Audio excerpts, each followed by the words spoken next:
This story is set up in the region of Transoxiana.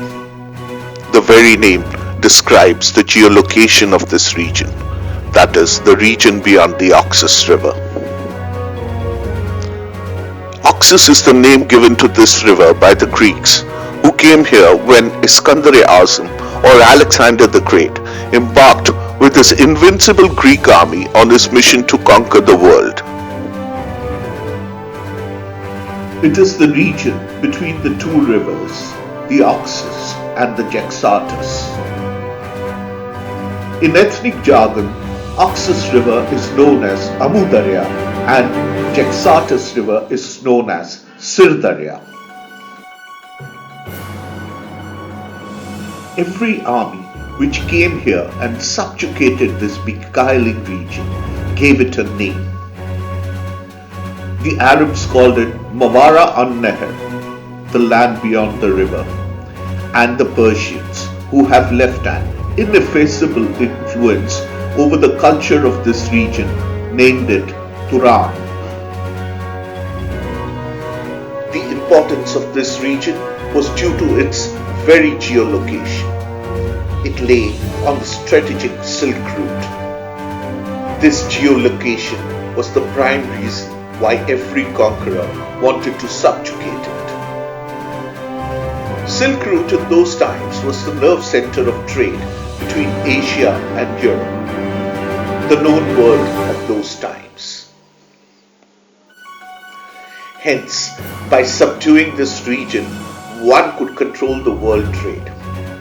Therefore, it would not be wrong to say that the entire economic activity would be influenced by those rulers who held sway over it. With the economic power would come the political clout. So it became imperative for those aspiring to be a world power to extend its sway over this strategic expanse of land. Greeks were probably the first to subjugate this territory. Their motive was political. The Arabs came with a religious fire in their belly to spread the religion of Islam. The Persians were in close geo-proximity and left a huge influence culturally which carries on till today. If one were to explicate in current times the extent of Transoxiana, it would imply the area covered by the political boundaries of countries: Uzbekistan, Tajikistan, parts of Kyrgyzstan, and parts of Kazakhstan. Before starting the chronicle, it would be apt to elucidate pithily and succinctly the backdrop of the era which preceded the epoch of this yarn.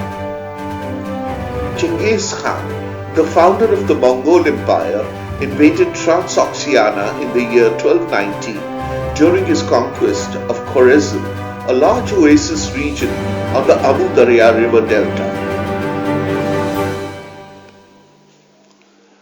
Before his death in 1227, he assigned these lands of Transoxiana to his second son, Chugtai Khan, and this region came to be known as Chugtai Khanate.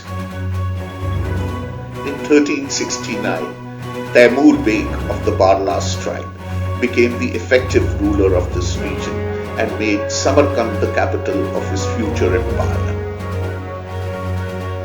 Hence, the pedigree of the great Khan Changiz through his second son Chugtai and that of Taimur of Barlas tribe became the exalted lineages of Transoxiana. Mirza Umar Sheikh, a character in this yarn, was the great-grandson of the great Beg Taimur, while Yunus Khan belonged to the lineage of Chugtai Khan.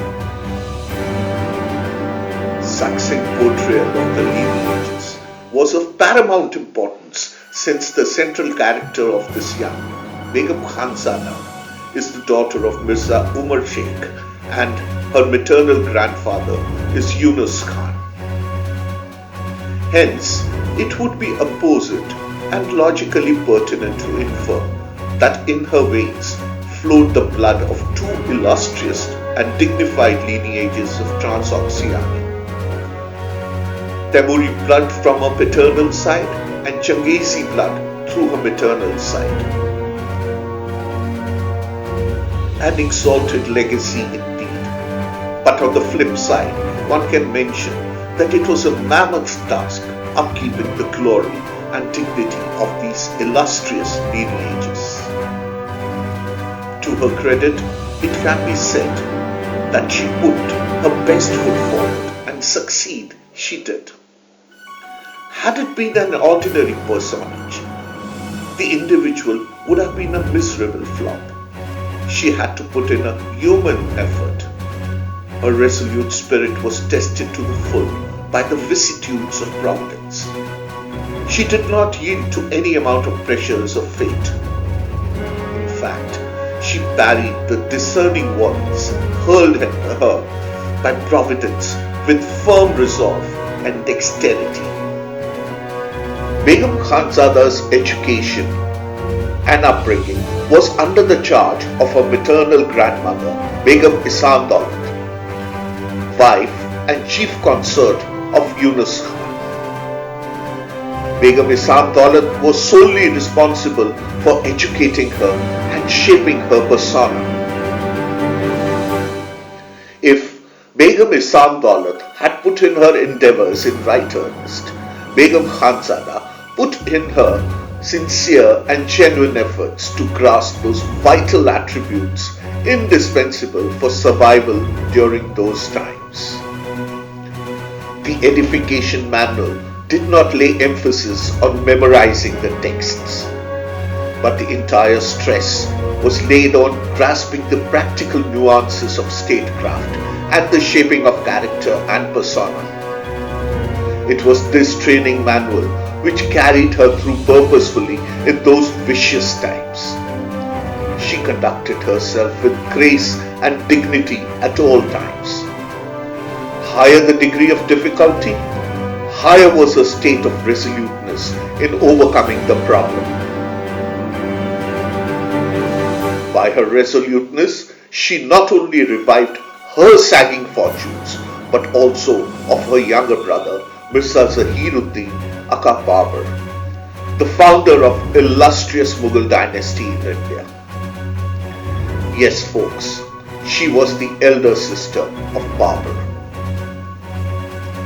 She may not have been able to provide material support to her younger brother, but her moral support was chiefly instrumental in bolstering the flaccid kismet of Babur in the early days of his career.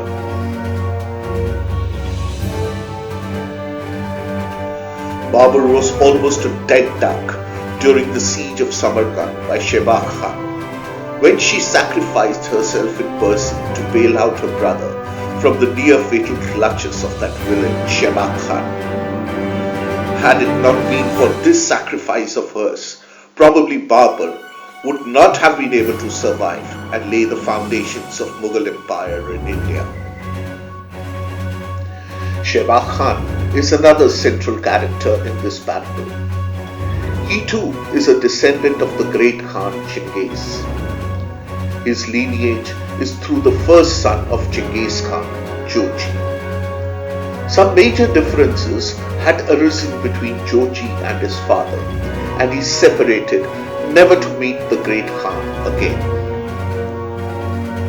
Joji, when he died, had a minor son whose name was Shiba, to whom he left no wealth or lands.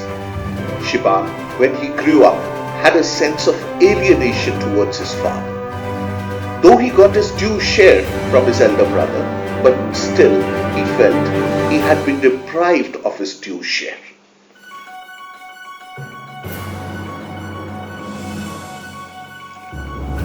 Listen on as to how it all happened and how this Temuri princess, Begum Khanzada, helped her younger brother Mirza Babur to live and fight another day and sacrifice herself and her very person to that malicious character, Shebak Khan.